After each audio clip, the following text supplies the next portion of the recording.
The quickest way you're going to quiet that inner critic is by recognizing that it's not you. I feel like oftentimes we fail to recognize that the inner critic is just an echo. That toxic shame, it's just an echo.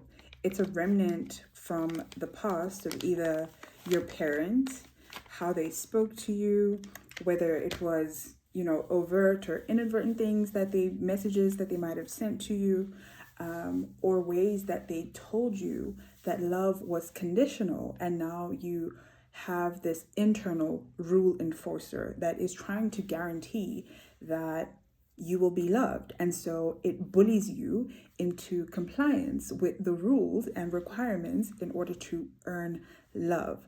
And still, regardless of where it comes from, it's not you. You have to distinguish your voice from the voice of the inner critic and stop believing every single thing that your inner critic is saying. So your inner critic might say things like, "Oh my gosh, that was so embarrassing. Why did you say that?" Or your inner critic might say, "You're so lazy. Why can't you get up and do the dishes?" Or, "Oh my gosh, I felt that deep, sorry." But it can say a ton of different venomous things, and you recognize that you would never speak that way to somebody that you care about. You recognize that those are not kind things to say. In fact, they're incredibly harmful. And if you allow those narratives, that voice, to keep echoing around in your mind unchallenged, you are going to continue to feel exhausted.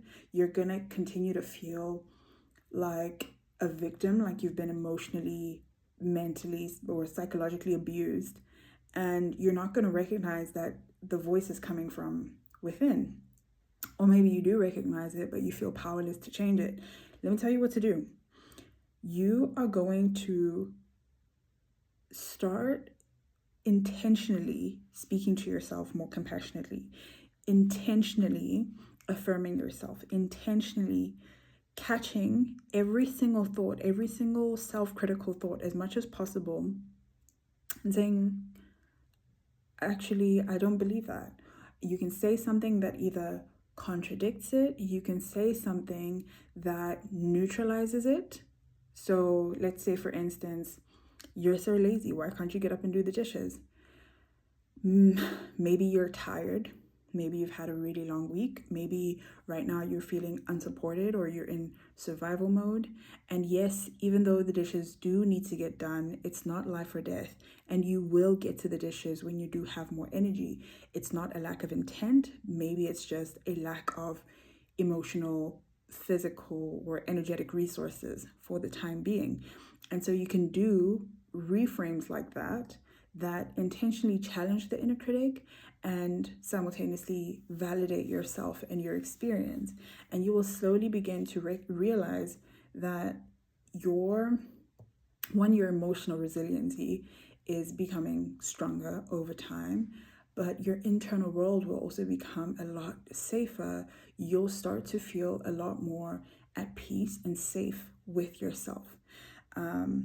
You won't have that urge to distract yourself as often. You won't have that urge to run away and quickly silence yourself, because your internal world, your mind, the voice in your mind, it's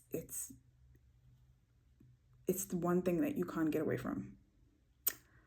And so if it's unsafe for you to be with you, you are just going to continue to run from yourself, and that too is emotionally exhausting. So I really hope this helps, and I will see you in a future video. Okay.